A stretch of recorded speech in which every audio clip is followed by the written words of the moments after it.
INR சீரியல்ல என்ன நடக்குதுன்னு பார்க்கலாம் வாங்க. வீடியோவை ஸ்கிப் பண்ணாம கடைசி வரைக்கும் பாருங்க. இப்போ காயத்ரி பயங்கரமா அழுதுகிட்டே இருக்காங்க. நிலா இருந்துட்டு இங்க பாரு காயத்ரி, அழுகாத, நான் எத்தனை டைம் சொல்றேன், இங்க பாரு, நான் சொல்றத நீ காது கொடுத்து கேட்கணும், சரியா, அழுகாம இரு அப்படின்னு சொல்லிட்டு சமாதானம் செய்றாங்க. நம்ம காயத்ரியால அழுகைய கண்ட்ரோலே பண்ண முடியல. இல்லைங்க, நான் சோழனை உயிருக்கு உயிரா நேசிச்சேன். அவர் கூட ஒன்று சேர்ந்து வாழணும் அப்படின்னு சொல்லி நினச்சேன். அவரை கல்யாணம் பண்ணிக்கணும்னு நினச்சேன். எல்லாமே நான் என் மனசுக்குள்ள ஒரு கோட்டையே கட்டி வச்சுருந்தேன் தெரியுமா? அவருக்கு கல்யாணம் நடந்த விஷயத்த என்கிட்ட மறைச்சிட்டாரு. அவருக்கு கல்யாணம் ஆயிடுச்சுன்ற விஷயம் தெரிஞ்சதுமே என் மனசில் கட்டின கோட்டை எல்லாமே சரிஞ்சு விழுந்த மாதிரி இருந்ததுங்க அப்படின்னு சொல்லிட்டு பயங்கரமாக அழுகுறாங்க. நம்ம நிலாவுக்குமே பயங்கரமாக கஷ்டமாக தான் இருக்குது. சின்ன புள்ளையோட மனசை இப்படி பேசியே கெடுத்து வச்சிருக்காரே இந்த சோழன் அப்படின்னு சொல்லி மனசுக்குள்ளேயே நினைக்கிறாங்க. இங்கே பாரு காயத்ரி, ஆமாம், லவ்னா என்னன்னு சொல்லு. லவ்வை நீ என்ன மாதிரி புரிஞ்சு வச்சிருக்க? ஒரு மாதம் தான், ஒரு மாதம் கூட இல்லை, மிஞ்சி மிஞ்சி போனால் ஒரு 2-3 வாரம் பேசியிருப்பீங்களா? சிரித்து பேசினாவே அது லவ் ஆகிடுமா காயத்ரி அப்படின்னு சொல்லிட்டு. இல்லைங்க, அவர் என்கிட்ட நல்லா பாசமாக பேசினாரு. நான் என்ன பேசினாலும் மணிக்கணக்கில் உட்காந்து அதை கவனிப்பார். அவர் என்னை அவாய்டே பண்ண மாட்டார். நான் என்ன பேசினாலும் அதுக்கு அப்படி இப்படின்னு சொல்லிட்டு என்கிட்ட நல்லா ரொம்பவே பாசமாக பேசுவார். நான் அழகாக இருக்குன்னு சொல்லுவார், வாய்ஸ் க்யூட்டாக இருக்குன்னு சொல்லுவார். அது மட்டும் இல்லாமல் நான் உன்னை கல்யாணம் பண்ணிக்கிறேன், நான் அப்படி இப்படின்னு என்னென்னமோ பேசுவார். ஆனால் அவர் பேசுனது கூட அவருக்கு ஞாபகம் இல்லை போல். உண்மையாகவே அவர் என்னை லவ் பண்ணாரா இல்லையானே எனக்கு அதெல்லாம் தெரியாதுங்க. ஆனால் நான் அவரை உயிருக்கு உயிராக நேசித்தேன். அவரை கல்யாணம் பண்ணிக்கிட்டு சந்தோஷமாக வாழணும்னு சொல்லிட்டு நினச்சேன் அப்படின்னு சொல்லிட்டு. உடனே நீலா, இங்கே பாரு காயத்ரி, சொல்லப்போனால் தப்பு எல்லாமே மேலே தான். இந்த மாதிரி ஆம்பளைங்க பொண்ணுங்களை பார்த்தாவே பல்ல இழிச்சிக்கிட்டு வந்து பேசுவாங்க, பேச தான் செய்வாங்க. அப்படிப்பட்ட காலம் தான் இப்போ போய்கிட்டு இருக்கு. ஆனால் பொண்ணுங்க நம்ம தானே உஷாராக இருக்கணும். பார்த்து பேசுனா சிரிச்சாவே லவ் ஆகிடுமா காயத்ரி? லவ்ன்றது என்ன தெரியுமா உனக்கு? லவ்னா ஒருத்தருக்கு ஒருத்தர் புரிஞ்சுக்கணும், ஒருத்தர் மேலே ஒருத்தர் அன்பு காட்டணும். அழகை பார்த்து வர்றது லவ் கிடையாது, மனசையும் குணத்தையும் பார்த்து வரணும். அந்த லவ் எப்படி வருதுன்னே நமக்கு தெரியாது தெரியுமா? பார்த்த உடனே ஆள் ஸ்மார்ட்டாக இருந்தால் ஓகே, சரி நல்லா சிரித்து பேசினா ஓகே அப்படின்னு உடனே நீ லவ்னு சொல்லிட்டு நினச்சிக்குவியா? அப்படிலாம் கிடையாது காயத்ரி. அது மட்டும் இல்லாமல் நீ இப்போ தான் காலேஜ் படிச்சுக்கிட்டு இருக்க. காலேஜ் கூட முழுசாக நீ முடிக்கவே இல்லை. நீ சின்ன பொண்ணு. இந்த மாதிரி வயசில் உனக்கு லவ் வந்தது அப்படின்னா அது வெறும் அஃபெக்ஷன் மட்டும்தான். மற்றபடி அதெல்லாம் உன் வாழ்க்கைக்கு சரியாக இருக்காது காயத்ரி. இங்கே பார், சோழன் மாதிரி எத்தனையோ பேர் உன்னை பார்த்து பேசுவாங்க, சிரிப்பாங்க. அதெல்லாம் லவ்வாக எடுத்துக்கக்கூடாது, சரியா? அவர் புத்தி கெடுத்தனமாக அப்படி பண்ணிட்டாரு. அது மட்டும் இல்லாமல் அவர் உன்னை லவ் பண்ணவே இல்லை. அவரை விட நீ ரொம்ப சின்ன பொண்ணு காயத்ரி. அவருக்கு உன் மேலே லவ்வெல்லாம் வந்திருக்காது, சும்மா ஃப்ரெண்டாக தான் பேசியிருப்பாரு. நீ குழந்த மாதிரி இருக்க, உன் மேலே எப்படி இப்போ சொல்ல அவருக்கு லவ் வரும்? ஏதோ பேசுறியே அப்படின்றதுக்காக பேசியிருப்பாரு. நீ தான் தப்பாக புரிஞ்சுக்கிட்டு இருக்க. எங்க பாரு காயத்ரி, இதெல்லாம் லவ் கிடையாது. நீ காலேஜ் முடிச்சுட்டு நல்லா படித்து ஒரு வேலையில் செட்டில் ஆகிட்டு அதுக்கப்புறமா ஒரு மெச்சூர் உனக்கு வரும். நம்ம இவரை கல்யாணம் பண்ணிக்கலாம், இவர் நமக்கு செட் ஆனவர், நம்ம லைஃப்பில் நல்லா இருக்குவோம் அவங்கள கல்யாணம் பண்ணிக்கினா அப்படின்னு சொல்லிட்டு உனக்கு தோணும். உனக்கே அந்த அதாவது முடிவெடுக்க வேண்டிய வயசு வரும். இப்போ நீ என்ன முடிவெடுத்தாலும் அது தப்பாக தான் போகும். அது மட்டும் இல்லாமல் சோளம் மாதிரி எத்தனை பேர் வேணாலும் வரட்டும், ஆனால் அவங்க மேலெல்லாம் நீ பாசம் வைக்காத, லவ் வைக்காத, அதெல்லாம் லவ் கிடையாது, சரியா? நீ இப்போ படிக்கிற வேலையை மட்டும் பாரு காயத்ரி. உன்னுடைய மனசு இப்போ அலைப்பாயும், இருந்தாலும் நம்ம அதை கட்டுப்படுத்திக்கணும். இப்போ வர காதல் எதுவுமே கடைசி வரைக்கும் நிலைக்காது. அது மட்டும் இல்லாமல் உன் அப்பா அம்மாவை ஒரு நிமிஷம் யோசிச்சு பாரு காயத்ரி. ஆமாம், நீ எந்த ஊர் காயத்ரி அப்படின்னு சொல்லி கேட்கவும், நான் திருவண்ணாமலை தான் அப்படின்னு சொல்லி சொல்கிறாங்க. திருவண்ணாமலையா? ஓ, நானும் திருவண்ணாமலை தான். பிறந்து வளர்ந்து படித்து முடிச்சது எல்லாமே திருவண்ணாமலை தான்.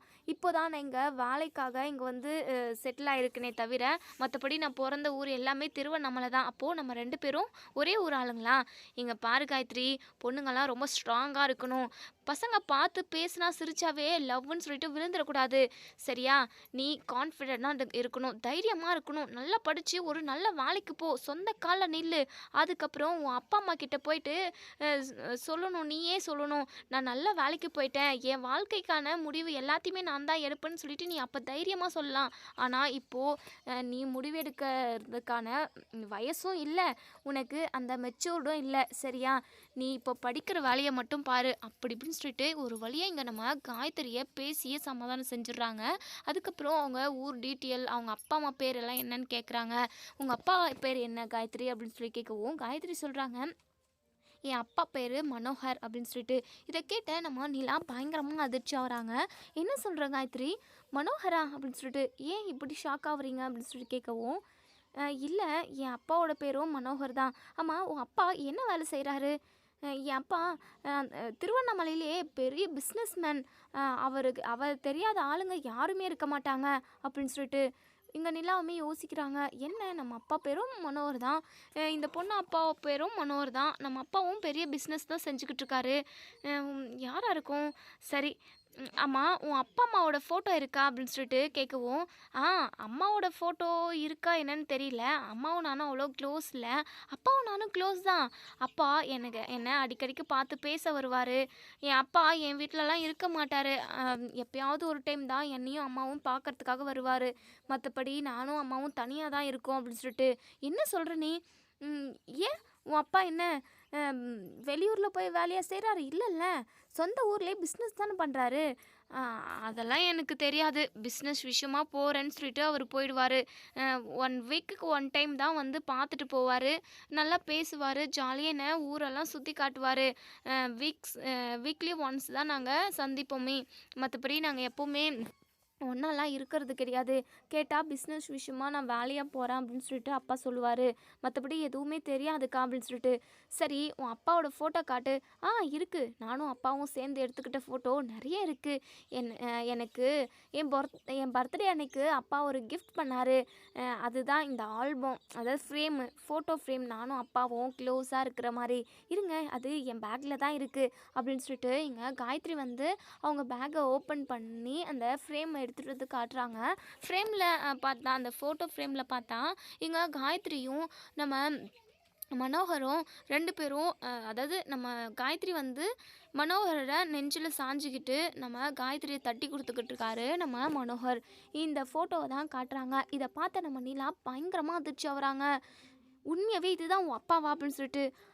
ஆமாங்க, இதுதான் என் அப்பா, அதான் சொன்னனே எப்பயாவது ஒரு டைம் தான் வருவார் அப்படின்னு சொல்லிட்டு. இங்கே மனசுக்குள்ளேயே நம்ம நிலா நினைக்கிறாங்க, ஓ அப்போது இவர் நம்ம குடும்பத்துக்கே தெரியாமல் தனியாக ஒரு குடும்பத்தை வச்சு மெயின்டைன் பண்ணிக்கிட்டு இருக்காரா? சி, இவ்வளோ கேவலமானவரா இவர் அப்படின்னு சொல்லிட்டு நம்ம நிலா பயங்கரமாக யோசிக்கிறாங்க, மனசுக்குள்ளே பயங்கர வருத்தப்படுறாங்க. உடனே நம்ம காயத்ரி இருந்துட்டு, என்னங்க யோசிக்கிறீங்க அப்படின்னு சொல்லிட்டு. அதெல்லாம் ஒன்றும் இல்லை, இங்கே பாரு காயத்ரி, நீ ஸ்டடி ஆகிட்டில்ல, அதுவே எனக்கு போதும். உடனே நம்ம காயத்ரி இருந்துட்டு, ஏங்க உங்ககிட்ட நான் ஒரு முக்கியமான விஷயம் கேட்கணும். சோழனை நான் லவ் பண்ணிக்கிட்டு இருந்தேன், ஆனால் அவர் என்ன எப்படின்னு தெரியாது, ஆனால் என்கிட்ட நல்லா தான் பேசிக்கிட்டு இருந்தார். நான் கூட உங்ககிட்ட ஒரு டைம் கேட்டேன்ல, நீங்கள் சோழனுக்கு என்ன வேணும்னு கேட்டதுக்கு நீங்கள் அத்தை முறாகன்னு சொல்லிட்டு கிண்டலாக சொல்லியிருக்கீங்க. அப்போவே நீங்கள் சோழனோட ஒய்ஃப் அப்படிங்கிற விஷயத்த சொல்லியிருக்கலாம்லங்க அப்படின்னு சொல்லிட்டு. உடனே இங்கே நம்ம நிலா இருந்துட்டு, இங்கே பாரு காயத்ரி, இதெல்லாம் முடிஞ்சு போன விஷயம், சரியா? இப்போயாவது உனக்கு இந்த விஷயம் தெரிஞ்சிருக்கேன்னு சொல்லிட்டு நீ சந்தோஷப்படு. இனிமேல் லவ் அது இதுன்னு சொல்லிட்டு போயிட்டு விழுற வேலைலாம் வேண்டாம். நல்லபடியாக படித்து முடிச்சுட்டு ஒரு நல்ல வேலைக்கு போ, சரியா? எனக்கு முக்கியமான வேலை இருக்குது. திரும்பவும் சோழன்னு சொல்லிட்டு நீ அந்த பேரவே யோசித்து கூட பார்க்கக்கூடாது, ஓகேவா அப்படின்னு சொல்லிட்டு ஓரளவுக்கு நம்ம காயத்ரியை வந்து தைரியம் படுத்திட்டும் தன்னம்பிக்கை கொடுத்துட்டும், அதாவது மோட்டிவேஷன் பண்ணிட்டும் போகிறாங்க நம்ம நிலா. நிலா வெளியே போனதுமே இங்கே அவங்க ஃப்ரெண்ட்ஸ், காயத்ரியோட ஃப்ரெண்ட்ஸ் எல்லாமே இது காயத்ரி எப்படி இருக்கா, நல்லா பேசினாலா, இப்போ நான் சரியாயிட்டாளா, அவளுக்கு ஒரு பிரச்சனை இல்லைல்ல அப்படின்னு சொல்லிட்டு அவங்க விசாரிக்கிறாங்க. ஒரு பிரச்சனையும் இல்லை, அவங்க நல்லா தான் இருக்காங்க, நீங்கள் பார்த்துக்கோங்க அப்படின்னு சொல்லிட்டு நம்ம நிலா வெளியே வந்துடுறாங்க. வீட்டுக்கு வெளியே நம்ம பல்லவன் இருந்துட்டு, அண்ணி வாங்க அண்ணி, அண்ணி என்ன நீ சொல்லிச்சு அந்த காயத்ரி, அண்ணி காயத்ரி கிட்ட நீங்கள் என்ன நீ பேசுகிறீங்க அப்படின்னு சொல்லிட்டு கேட்டுக்கிட்டே இருக்காங்க. இங்கே நம்ம நிலா பயங்கர யோசனையில் இருக்காங்க. ஏன்னா நம்ம காயத்ரியுமே மனோகரோட பொண்ணு தான். மனோகருக்கு ஒரு குடும்பம் இருக்குது, நமக்கே தெரியாமல் இருக்குது. இந்த விஷயம் அம்மாவுக்கும் கண்டிப்பாக தெரிஞ்சிருக்காது. அம்மாவுக்கு இந்த விஷயம் தெரிஞ்சிச்சு அப்படின்னா கண்டிப்பாக அவங்க உயிரவே விட்டுருவாங்களே அப்படின்னு சொல்லிட்டு அந்த விஷயத்தை பற்றி யோசிச்சுட்ருக்காங்க, பலமாக யோசிச்சுட்ருக்காங்க. இப்போது பல்லவன் இருந்துட்டு, அண்ணி அப்படின்னு சொல்லிட்டு ரொம்பவே சத்தமாக கூப்பிட்றாங்க. உடனே நம்ம நிலாவோ, ஆ சொல்லு பல்லவா அப்படின்னு சொல்லிட்டு, என்ன நீ என்ன நடந்துச்சு உள்ள? நான் எத்தனை டைம் கேட்டுக்கிட்டு இருக்கேன். நீங்கள் என்னடானா எதுவுமே பேசாமல் என்னமோ போய் அரைஞ்ச மாதிரி நின்றுக்கிட்டு இருக்கீங்க. சொல்லுங்க நீ, நீங்கள் அந்த பொண்ணுக்கிட்ட என்ன பேசுனீங்க அப்படின்னு சொல்லிட்டு. அதெல்லாம் நான் போகிறப்போ சொல்கிறேன் பல்லவா, நீ வண்டி ஓட்டிக்கிறியா அப்படின்னு சொல்லிட்டு. ஆ சரிங்க நீ அப்படின்னு சொல்லிட்டு. இப்போது இங்கே பல்லவன் கேட்குறாங்க, சொல்லுங்க நீ, எனக்குமே எக்ஸைட்டிங்காக இருக்குல்ல தெரிஞ்சுக்கணும்னு சொல்லிட்டு. இருடா பல்லவா சொல்கிறேன் அப்படின்னு சொல்லிட்டு சொல்கிறாங்க. அந்த பொண்ணுக்கிட்ட நான் நல்ல விதமாக தான் பேசியிருக்கேன். பேசி சோழன் நினப்பே வராத அளவுக்கு தான் அந்த பொண்ணை மோட்டிவேஷன் பண்ணியிருக்கேன். ஓகேவா தான் இருக்குன்னு எனக்கு தோணுது. கண்டிப்பாக இனிமேல் சோழனை தேடி அந்த பொண்ணு வராது. அந்த பொண்ணு இனிமேல் லவ்வே பண்ணாது. கல்யாணன்ற பேச்சே அந்த பொண்ணு எடுக்காது போல. அந்த அளவுக்கு தான் நான் சொல்லிட்டு வந்திருக்கேன். எப்படி இப்படி இருக்கணும் என்ன ஏதுன்னு சொல்லிட்டு அப்படின்னு சொல்லி நிலா சொல்கிறாங்க. இப்போது பல்லவன் வந்து, ஓகே நீ, ஆமாம், நீங்கள் சோழ அண்ணன்கிட்ட காயத்ரியை வீட்டுக்கே கூட்டிகிட்டு வந்து இங்கேயே விட்டு வச்சிடுறேன், சோழ அண்ணனுக்கும் காயத்ரிக்கும் கல்யாணம் பண்ணி வைக்கிறதா தானே நீங்கள் சொன்னீங்க. அங்கே போயிட்டு என்ன நீ சொல்ல போகிறீங்க? பல்லவா நீ அங்கே எதுவுமே பேசாத, நான் எல்லாத்தையும் பார்த்துக்கிறேன் அப்படின்னு சொல்லிட்டு. ஓகே நீ ஓகே அப்படின்னு சொல்லிட்டு. இப்போது இங்கே நம்ம சோழன் ரொம்பவே பதட்டமாக இருக்காங்க. ஐயோ காயத்ரி மட்டும் இந்த வீட்டுக்கு வந்துட்டானா அம்புட்டு தான், நம்ம சொல்லி முடிஞ்சு போச்சு அப்படின்னு சொல்லிட்டு பயங்கர டென்ஷனில் இருக்காங்க. அங்கேயும் இங்கேயும் நடந்துக்கிட்டே இருக்காங்க. நடேசன் இருந்துட்டு, டே எதுக்குடா இப்படி நடந்து நடந்து காரியை தேய்ச்சிக்கிட்டு இருக்க அப்படின்னு சொல்லிட்டு. யோ உனக்கு என்னையா சும்மா இரியா, நானே என் வாழ்க்கையை பறி போயிடுமோன்னு சொல்லிட்டு பயந்துக்கிட்டு இருக்கேன். நீ என்னடானா காரை தேய்ச்சிடுன்னு சொல்லிக்கிட்டு இருக்க. இந்த காரையில் நடந்தா என் கால் தான் ஏன் தேயும் அப்படின்னு சொல்லிட்டு. அப்போ எதுக்குடா நடக்கிற அப்படின்னு சொல்லிட்டு நடேசன் கேட்கவும், யோ சும்மா வெட்டியே பேசாமல் சும்மா உட்காரியா அப்படின்னு சொல்லிட்டு இங்கே சோழன் பயங்கர கோவமாக இருக்காங்க. இன்னொரு சைடு பாண்டியன் இருந்துட்டு சேரன்கிட்ட, அண்ணே சோழன் ரொம்ப ரொம்ப பயத்தோடு இருக்கான். எங்கள் காயத்ரிக்கும் அவனுக்கும் கல்யாணம் நடந்துருமோன்னு சொல்லிட்டு பதட்டமாக இருக்கானே அப்படின்னு சொல்லிட்டு. இருக்கட்டும் இருடா, இனிமே இப்படி ஒரு வேலையை அவன் பார்க்கவே கூடாது. நிலா வேற எவ்வளோ நேரம் ஆச்சு போயிட்டு இன்னுமே வரல. அங்கே என்ன நடந்துச்சுன்னு தெரியலடா. அந்த காயத்ரி பொண்ணு எப்படி இருக்கணுமே தெரியல. எதுவும் ஆகக்கூடாது அந்த பொண்ணுக்கு. பாவம் அந்த பொண்ணு, சின்ன பொண்ணு வேற, படிக்கிற பொண்ணு. இந்த சோழன் எதுக்காக தான் இப்படி பண்ணிக்கிட்டு இருக்கான்னு தெரியல. அவனோட வாழ்க்கையை எப்படியாவது காப்பாற்றணுன்றதுக்காக அந்த பொண்ணோட வாழ்க்கையை அழிக்க நினச்சிருக்கான். அதுவுமே சோழன் தெரியாமல் தான் பண்ணியிருக்கான். அவனுக்கே தெரியல. நிலாவை வெறுப்பேற்றணுன்றதுக்காக தான் அப்படி பேசியிருக்கான். ஆனால் அந்த பொண்ணோட மனசு என்னாகும்னு சொல்லிட்டு அவன் ஒரு நிமிஷம் கூட யோசிக்க காணோம். சரி, எப்படியோ ஒன்று, அந்த பொண்ணுக்கு எதுவும் ஆகாமல் இருந்தால் அதுவே சந்தோஷம் தான் அப்படின்னு சொல்லி பேசிக்கிட்டு இருக்க நேரத்திலேயே இங்கே நம்ம பல்லவனும் நிலாவும் வீட்டுக்கு வந்துடுறாங்க. உடனே நம்ம நிலா வீட்டுக்குள்ளே வந்ததுமே நம்ம சோழன் இருந்துட்டு, ஏங்க என்னங்க என்னங்க பேசுனீங்கங்க? ஆமாம், காயத்ரியை காணோம், என்ன காயத்ரி வரமாட்டேன்னு சொல்லிட்டாளா அப்படின்னு சொல்லி கேட்கவும், உடனே இங்கே நம்ம சோழன்கிட்ட எந்த ஒரு பதிலையுமே சொல்லாமல் நிலா போயிட்டு உட்காடுறாங்க. உடனே சேரன் இருந்துட்டு, ஏன்பா நிலா, என்னப்பா என்னப்பா பேசிட்டு வந்த? அந்த பொண்ணு நல்லா இருக்குல்ல, அந்த பொண்ணுக்கு எதுவும் ஆகலைல்ல அப்படின்னு சொல்லிட்டு. அண்ணே காயத்ரிக்கு எதுவும் ஆகலை, நல்லா தான் இருக்காங்க. நான் போகிற வரைக்குமே ரூம்குள்ளே தான் இருந்தாங்க. ரூமே ஓப்பனே பண்ணல, கதவை டோர் லாக் பண்ணிவிட்டு அவங்க ரொம்ப கோவமாக அழுதுகிட்டே இருந்தாங்க. நான் போனதுக்கப்புறம் தான் ஒரு வழியாக சமாதானம் ஆனாங்க அப்படின்னு சொல்லிட்டு. உடனே சேரன் இருந்துட்டு, ஆமாப்பா அப்படி என்னப்பா அந்த பொண்ணை சொல்லி சமாதானப்படுத்தினேன் அப்படின்னு சொல்லி கேட்கவும், வேறு என்னென்ன சொல்ல முடியும்? எனக்கும் சோழனுக்கும் கொஞ்ச நாள் டிவோர்ஸ் ஆக போகுது. நீ அழுகாத, உனக்கும் சோழனுக்கும் தான் கல்யாணம் நடக்கும், அதுக்கு நான் கேரண்டி கொடுக்குறேன். சீக்கிரமாகவே டிவோர்ஸ் ஆனதுக்கப்புறம் சோழனுக்கும் உனக்கு நான் கல்யாணம் பண்ணி வச்சிடுறேன்னு சொன்னதுக்கப்புறம் தான் அந்த பொண்ணு அழுகையவே ஸ்டாப் பண்ணுச்சு. கொஞ்சம் ரிலாக்ஸாக இருக்குண்ணே. நான் மட்டும் இப்படி சொல்லாமல் இருந்திருந்தா அந்த பொண்ணுக்கு என்ன ஆயிருக்குமோ?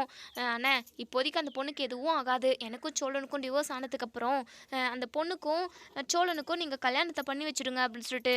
இதை கேட்ட நம்ம சேரன் எடுத்துட்டு பதட்டப்படுறாங்க. என்னதான் நம்ம சோழனை சும்மா விளையாட்டு வாக்கில் கலாய்ச்சிக்கிட்டு இருந்தாலுமே நிலா கூட ஒன்று சேர்ந்து வாழணும் அப்படின்றது தான் நம்ம சேரனோட ஆசையே. ஒரு மாதிரி முகமெல்லாம் வாடி போகுது. உடனே பாண்டியன் இருந்துட்டு, எங்க நீங்கள் சொல்கிறது உண்மையாங்க அப்படின்னு சொல்லிட்டு. ஆமாங்க, காயத்ரி வீட்டுக்கு போயிட்டு நான் அதை தான் நான் சொல்கிறதுக்காக தான் போனேன். அதை சொன்னதுக்கு அப்புறம் தான் காயத்ரி ரிலாக்ஸே ஆனாங்க. காயத்ரியை நான் எப்படியோ சமாதானப்படுத்தி வச்சுட்டு வந்திருக்கேன். டிவோர்ஸ் ஆனதுக்கப்புறம் நீங்கள் எல்லாருமா சேர்ந்து தான் சோழனுக்கு கல்யாணத்தை பண்ணி வச்சுருங்க சீக்கிரமாகவே அப்படின்னு சொல்லிட்டு. உடனே சோழன், ஏங்க என்னங்க நீங்கள் என் வாழ்க்கையில் நீங்கள் முடிவெடுக்கிறதுக்கு நீங்கள் யாருங்க? அதெல்லாம் முடியாது. என்னால் காயத்ரியெல்லாம் கல்யாணமே பண்ணிக்க முடியாது. என்னங்க நீங்கள் விளையாடிக்கிட்டு இருக்கீங்க அப்படின்னு சொல்லிட்டு இங்கே சோழன் பதட்டமாக சொல்கிறாங்க. உடனே நிலா இருந்துட்டு சோழன் முன்னாடி நின்று, என்னங்க ஓவராக பேசுகிறீங்க? நீங்க தானே அந்த பொண்ண இந்த அளவுக்கு கொண்டு வந்து விட்டீங்க. பாவம் அந்த பொண்ணு, சின்ன பொண்ணு. அந்த பொண்ணோட மனச பேசி கழிச்சு, அந்த பொண்ண ஒரு கதிக்கு ஆளாக்கிட்டீங்க. உங்களுக்கெல்லாம் கொஞ்சம் கூட குற்ற உணர்ச்சின்னு எதுவுமே இல்லையாங்க? இங்க பாருங்க, அந்த பொண்ணுகிட்ட நான் சொல்லியாச்சு. எனக்கும் அவருக்கும் டிவோர்ஸ் ஆனதுக்கப்புறம், நீங்க 2 பேருமா சேர்ந்து கல்யாணம் பண்ணிப்பீங்க. நாங்க கல்யாணம் பண்ணி வைக்கிறோம்னு சொல்லிட்டு வந்திருக்கோம். அதுக்கு தகுந்த மாதிரி நீங்களும் நடந்துக்கோங்க அப்படின்னு சொல்லிட்டு, எங்க நிலா வந்து கோவமா பேசுறாங்க. உடனே இங்க நம்ம ம் சோழன் இருந்துட்டு, "ஏங்க அதெல்லாம் என்னால முடியாதுங்க. எனக்கு ஏற்கனவே கல்யாணம் நடந்துருச்சு" அப்படின்னு சொல்லிட்டு. உடனே நிலா இருந்துட்டு, "என்னங்க சொல்றீங்கங்க? கல்யாணம் நடந்துருச்சா? எங்கங்க உங்களுக்கும் எனக்கும் கல்யாணம் நடந்துச்சு. நமக்கு ஏதோ ஒரு சிச்சுவேஷன்னால அப்படி நடந்துருச்சு. நீங்க என்ன லவ் பண்ணியா கல்யாணம் பண்ணிக்கிட்டீங்க? இல்லல்ல. நமக்கு தற்காலிகமா கல்யாணம் நடந்துச்சு. அதே மாதிரி டிவோர்ஸும் நடந்துரும். அதுக்கப்புறம் நீங்க காயத்ரிய கல்யாணம் பண்ணிக்கிட்டு சந்தோஷமா காயுமா காயுமான்னு சொல்லிட்டு காதல் பாட்டெல்லாம் பாடுங்க. காதல் வசனம் எழுதுங்க, பேசுங்க. இப்படி ஜாலியா உங்க வாழ்க்கைய கொண்டாடுங்கங்க. ஏங்க இப்படியெல்லாம் பேசுறீங்க? உங்களுக்கு கல்யாணம் நடந்திருக்க விஷயம் உங்களுக்கு தெரியுதுல்ல. இப்ப கல்யாணம் நடந்திருக்குன்னு சொல்லி சொல்றீங்க. அது காயத்ரி கிட்ட பேசுறதுக்கு முன்னாடியே இருந்திருக்கணும் இல்லைங்க. அப்ப இல்லாத அந்த கல்யாண ஞாபகம் இப்ப எப்படிங்க கல்யாணம் ஆயிடுச்சுன்னு சொல்லிட்டு ஞாபகம் வச்சு சொல்றீங்க? அப்படின்னு சொல்லிட்டு இங்க நம்ம நிலா வந்து கேட்கவும், சோழனால பதில் சொல்லவே முடியல. உடனே இங்க நம்ம சேரன் இருந்துட்டு, "இங்க பாருப்பா நிலா, விடுப்பா விடுப்பா. ஏன்பா உண்மையாவே நீ அந்த பொண்ணுகிட்ட சோழனுக்கும் அந்த பொண்ணுக்கும் கல்யாணம் பண்ணி வைக்கிறதா தான் சொல்லிட்டு வந்திருக்கியாப்பா?" அப்படின்னு சொல்லி கேட்கவும், "ஆமாண்ணே, வேற என்னண்ணே சொல்ல முடியும்?" அப்படின்னு சொல்லிட்டு நம்ம நிலா வந்து ரூம்குள்ளே போயிடுறாங்க. இப்போ சோழனுக்கு பைத்தியமே பிடிக்குது. பாண்டியன் இருந்துட்டு, "டே சோழா, அனுபவிடா. நீ பண்ணது. அதனால நீ அனுபவிச்சு தான் ஆகணும். வேற வழியே இல்ல. அவங்க டிவோர்ஸ் வாங்கிக்கிட்டு இந்த வீட்டை விட்டே ஓடி போக போறாங்க. அதுக்கப்புறம் நீயும் காயத்ரியும் கல்யாணம் பண்ணிக்கிட்டு சந்தோஷமா இருங்க. நெக்ஸ்ட்டு எனக்கும் வானதிக்கும் கல்யாணத்த பண்ணி வைங்க சீக்கிரமா சேர்ந்து" அப்படின்னு சொல்லிட்டு இங்க நம்ம பாண்டியனுமே இங்க கடைக்கு கிளம்பி போயிடுறாங்க. நம்ம சோழனுக்கு பைத்தியமே பிடிக்கிற மாதிரி இருக்கு. சரி, நம்ம காயத்ரியை பார்த்து பேசுவோம். பேசி நம்ம நிலாவை எந்த அளவுக்கு லவ் பண்றோம் அப்படின்ற விஷயத்த காயத்ரிக்கு சொல்லி புரிய வைப்போம் அப்படின்னு சொல்லிட்டு இங்க சோழனுமே வெளியே கிளம்பி போகவும், சேருன்னு இருந்துட்டு, "டே சோழா, எங்கடா போற?" அப்படின்னு சொல்லி கேட்கவும், "அண்ணே இரு, நான் வரேன்" அப்படின்னு சொல்லிட்டு நம்ம சோழனுமே கிளம்பி போயிடுறாங்க. இப்போ சேரன் கிச்சனில் சமைச்சிக்கிட்டு இருக்காங்க. இன்னொரு சைடு நம்ம நிலா பயங்கரமாக யோசிச்சுக்கிட்டு இருக்காங்க. எப்படி இந்த அப்பா எப்படி ஒரு தப்பு பண்ணாரு? குடும்பத்துக்கே தெரியாமல் இன்னொரு குடும்பத்தை வச்சு மெயின்டைன் பண்ணிக்கிட்டு இருந்திருக்காரு. இந்த இந்த மாதிரி ஆளுங்களே இந்த உலகத்தில் இருக்கவே கூடாது. வெட்டி போட்டுடணும். அந்த குடும்பம் பாவம். நம்ம குடும்பமும் பாவம். அம்மாவுக்கு தெரிஞ்சது அப்படின்னா அவ்வளோதான். ஒரு வாரத்துக்கு ஒரு டைம் தான் அந்த குடும்பத்தை போய் பார்ப்பாராம் இவர். பெரிய இவர் இவருக்கெல்லாம் என்னத்துக்கு தான் இந்த வேலையோ அப்படின்னு சொல்லிட்டு பயங்கரமாக டென்ஷனில் இருக்காங்க. அப்போ தான் இங்கே நிலாவோட அண்ணி கால் பண்ணுறாங்க. அதாவது தாஸோட ஒய்ஃப் கால் பண்ணுறாங்க. "எப்படி இருக்க நிலா? ரொம்ப நாள் ஆச்சு ஃபோன் பண்ணி. ஃபோன் கூட நீ பண்ணுறது கிடையாது" அப்படின்னு சொல்லிட்டு. "சும்மா தான் நீ வேலை வேலைன்னு சொல்லிட்டு வேலையே பார்த்துக்கிட்டு இருக்க வேண்டியதாக இருக்குது" அப்படின்னு சொல்லிட்டு. "சரி நிலா, நான் சென்னைக்கு தான் வந்திருக்கேன். நானும் அத்தையும் தான் வந்திருக்கோம். பர்ச்சேஸ் பண்ணணுன்றதுக்காக தான் வந்திருக்கோம். நாங்கள் பக்கத்தில் ஹோட்டலில் தான் தங்கியிருக்கோம். நீ ஃப்ரீயாக இருந்தால் வந்து எங்களை பார்த்துட்டு போக முடியுமா?" அப்படின்னு சொல்லிட்டு எங்கள் நிலாவோட அண்ணி கேட்குறாங்க. நிலாவுமே, சரிங்க நீ, நானே உங்களுக்கு கால் பண்ணணும்னு நினச்சேன். உங்களை பார்த்து பேசணும்னு கூட நினச்சேன். சரிங்க நீ, நான் காலையிலேயே கிளம்பி வரேன். இப்போ என்னால் வர முடியாது. காலையில் வரேன் அண்ணி" அப்படின்னு சொல்லிட்டு. "ஓகே நிலா, நாங்கள் 3 டேஸ் இங்கே தான் இருக்க போகிறோம். நாங்கள் பர்ச்சேஸ் எல்லாம் முடிச்சுட்டு தான் கிளம்ப போகிறோம். நீ தாராளமாக நாளைக்கு வா. எங்கே வரணும்னு லொக்கேஷன் அனுப்பி விட்டுட்ட அப்படின்னா நாங்கள் வந்துடுறோம் நிலா" அப்படின்னு சொல்லிட்டு. ஓகே அண்ணி, சரிங்க அண்ணி" அப்படின்னு சொல்லிட்டு நம்ம நிலா வந்து ஃபோனை வச்சிடுறாங்க. அதுக்கப்புறம் ஒரு மாதிரி தலை வலிக்குது நம்ம நிலாவுக்கு. பயங்கர டென்ஷனாக இருக்காங்க அவங்க அப்பாவை நினச்சி. இவ்வளோ கீழ்த்தரமான வேலையை செஞ்சுக்கிட்டு இருந்திருக்காரு. நமக்கு தெரியாமையே இருந்திருக்கு. அப்பா ரொம்ப நல்லவர்னு சொல்லிட்டு நம்மளும் நினச்சிக்கிட்டு இருந்தோம். ஆனால் இவ்வளோ கேடு கெட்டவராக இருக்கிறாரு அப்படின்னு சொல்லிட்டு பயங்கர கடுப்பில் இருக்காங்க. அதுக்கப்புறம் வெளியே வந்து கிச்சனுக்கு வராங்க. சேரன் கிச்சனில் தான் வேலை பார்த்துக்கிட்டு இருக்காங்க. "அண்ணே, ஸ்ட்ராங்காக ஒரு காஃபி கிடைக்குமாண்ணே? ரொம்ப தலை வலிக்குதுண்ணே" அப்படின்னு சொல்லிட்டு. உடனே நம்ம நிலா கிட்ட, "என்ன நிலா, என்னாச்சு? ஏன் ரொம்ப தலைவலிக்குது? சோழனை நினச்சா? சோழனும் நீயும் பிரிய போகிறத நினச்சி உனக்கு கவலையாக இருக்காப்பா? இங்கே பாருப்பா, அதான் சொல்கிறேன். சோழனும் நீயும் ஒன்று சேர்ந்து வாழ்கிறது தான்ப்பா நல்லது. அவனும் உன்னை நல்லா பார்த்துக்குவான்ப்பா. இன்னும் லவ் பண்ணணும், உங்களை மனசுக்குள்ளே இருக்கிறத வெளியே கொண்டு வரணுன்றதுக்காக தான் அவன் என்னென்னமோ பைத்தியம் பிடிச்ச மாதிரி பண்ணிக்கிட்டு இருக்கான். இங்கே பாருப்பா, நீயும் சோழனும் ஒன்று சேர்ந்து வாழுங்கப்பா, ப்ளீஸ்ப்பா" அப்படின்னு சொல்லிட்டு நம்ம சேரன் சொல்லவும், "அண்ணே அது விஷயமாலாம் நான் எதுவும் யோசிக்கலண்ணே. இது வேற விஷயம்ண்ணே. என்னப்பா வேற ஏதாவது பிரச்சனையாப்பா? எதுவா இருந்தாலும் என்கிட்ட சொல்லுப்பா அப்படின்னு சொல்லிட்டு, இல்லைண்ணே அதெல்லாம் ஒன்றும் இல்லை. ஆஃபீஸ் விஷயமா தான். மற்றபடி ஒன்றும் இல்லை. சரிப்பா உடனே நான் காஃபி போட்டு கொடுத்துட்றேன் அப்படின்னு சொல்லிட்டு நம்ம சேரன் வந்து ம், நிலாவுக்கு காஃபி போட்டு குடுக்குறாங்க. அ "ஏண்ணே, சந்தா உங்ககிட்ட நல்லா பேசுகிறாங்களா?" அப்படின்னு சொல்லிட்டு. "அது எதுக்குப்பா சொல்ற? என்கிட்ட பேசாம சந்தா தூங்குறது கூட கிடையாது. எனக்காக டெய்லியும் சமைச்சு சாப்பாட்ட சைட்டுக்கு கொண்டு வந்துடுது. நானும் சந்தாவும் ரொம்ப ஜாலியாக சந்தோஷமா இருக்கேன்ப்பா. அது மட்டும் இல்லாமல் சந்தா என்கிட்ட வளையல் வாங்கி கொடுக்க சொல்லி கேட்டுச்சு. நானும் சந்தாவுக்கு பிடிச்ச மாதிரி ஒரு நல்ல கலரை பார்த்து நல்ல வளையலாக அவளுக்கு வாங்கி கொடுத்தேன். ரொம்ப சந்தோஷப்பட்டுச்சுப்பா." அப்படின்னு சொல்லிட்டு சேரன் ரொம்ப சந்தோஷமாக சொல்கிறாங்க. நிலாவுமே ரொம்ப சந்தோஷமாகறாங்க. "இந்தாப்பா காஃபி குடிப்பா, சூடு சூடாக ஊதி ஊதி குடிப்பா, தலைவலிக்கு ரொம்ப இதமாக நல்லா இருக்கும்ப்பா." அப்படின்னு சொல்லிட்டு, சரிங்கண்ணே அப்படின்னு சொல்லிட்டு நம்ம நிலாவுமே காஃபியை குடிக்க ஆரம்பிக்கிறாங்க.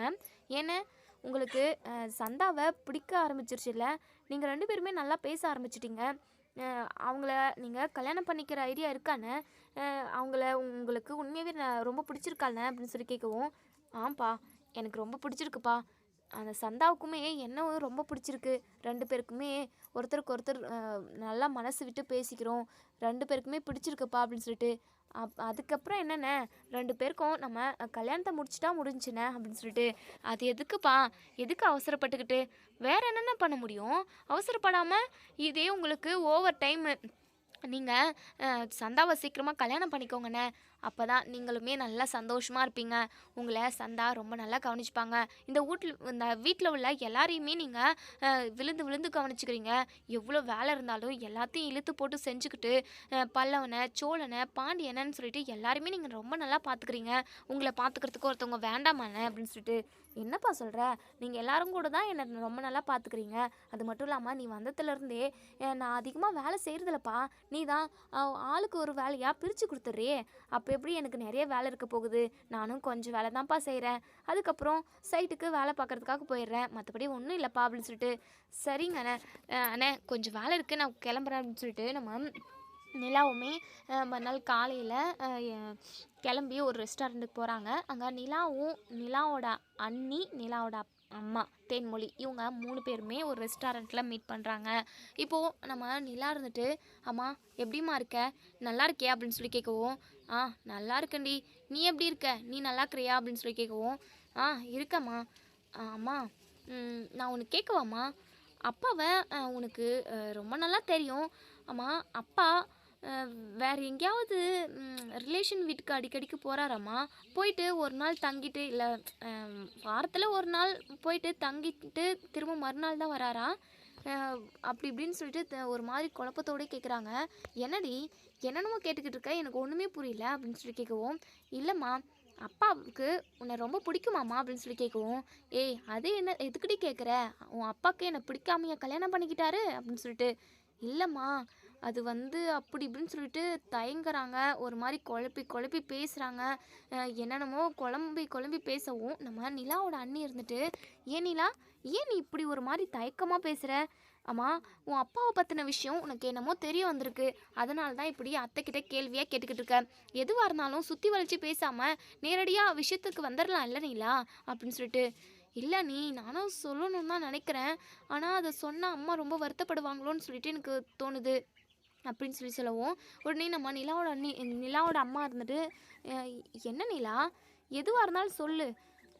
பார்த்துக்கலாம்." அப்படின்னு சொல்லிட்டு, உடனே நம்ம நிலா வந்து ஒரு ஃபோட்டோவை எடுத்து காட்டுறாங்க. அந்த ஃபோட்டோவை பார்த்ததுமே இங்கே நம்ம நிலாவோட அம்மா தேன்மொழி இருந்துட்டு, "என்ன நிலா உன் அப்பா ஃபோட்டோவில் இருக்காரு.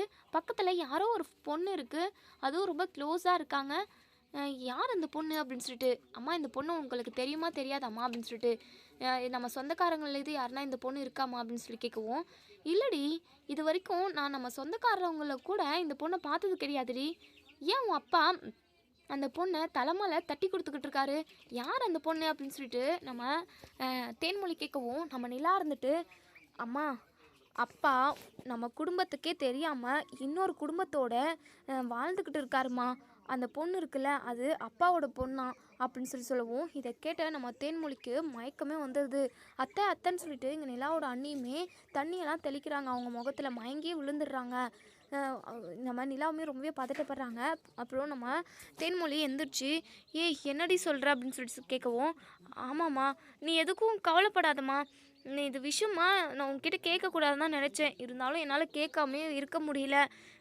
அம்மா இந்த பொண்ணு உனக்கு தெரியல அப்படின்னா கண்டிப்பாக அப்பா தனியாக இன்னொரு குடும்பத்தோட அவர் கனெக்டில் இருக்கார் போல். இது ஒரு பொண்ணா இன்னும் எத்தனை பேர் இருக்காங்கன்னு எனக்கு ஒன்றுமே புரியலம்மா, எனக்கு என்ன சொல்கிறதுன்னு ஒன்றும் தெரியல அப்படின்னு சொல்லிட்டு நிலா சொல்கிறாங்க. இங்கே நம்ம தேன்மொழி பயங்கரமாக அழுகுறாங்க. இங்கே நம்ம நிலாவோட அண்ணி இருந்துட்டு, அத்தை அழுகாதீங்க அத்தை, இது என்ன ஏதுன்னு சொல்லிட்டு நம்ம விசாரிக்கலாம், நீங்கள் உடனே அழுகாதீங்க அப்படின்னு சொல்லிட்டு உடனே நிலா இருந்துட்டு, அண்ணி நான் எல்லாமே நல்லா தீர விசாரிச்சிட்டேன், இந்த பொண்ணு உண்மையாகவே என் அப்பாவுக்கு பிறந்த பொண்ணா, இந்த பொண்ணுக்கிட்ட நான் டைரெக்டாகவே பேசினேன், அந்த பொண்ணுமே திருவண்ணாமலையில் தான் இருக்கான், ஆனால் நமக்கு தெரியாமல் அப்பா இத்தனை வருஷமாக மெயின்டைன் பண்ணிட்டு வந்திருக்காரு, அந்த பொண்ணு கூட ஒரு 21 வயசு ஆகும், காலேஜ் படிச்சுக்கிட்டு இருக்கு, இந்த அளவுக்கு அவ்வளோ க்ளோஸாக இருந்திருக்கிறாரு, அந்த பொண்ணு இந்த அளவுக்கு வளர்ந்துருக்குன்னா அப்போது அவருக்கு எப்போவோ அவர் அதாவது 2வது ஒய்ஃப் கூட வாழ்ந்துக்கிட்டு இருந்திருக்காரு, எப்போவோ இந்த விஷயம் நடந்துக்கிட்டு இருந்திருக்கு, நமக்கு தான் தெரியாமல் இருந்திருக்கு அப்படின்னு சொல்லிட்டு நம்ம நிலா வந்து சொல்கிறாங்க. இப்போது நிலாவோட அம்மா தலையை அடிச்சுக்கிட்டு பயங்கரமாக அழுகுறாங்க. இதோட இந்த ரிவ்யூ முடியுது. இதுக்கப்புறம் என்ன நடக்க சொல்லி வெயிட் பண்ணி பார்ப்போம் ஃப்ரெண்ட்ஸ். வீடியோ பிடிச்சிருந்தா லைக் பண்ணி கமெண்ட் பண்ணி தருவீங்க. உங்களுக்கு என்ன தோணுது, உங்களோட கருத்துக்களை கமெண்ட் பாக்ஸில் கமெண்ட் பண்ணி தருவீங்க. தேங்க்யூ.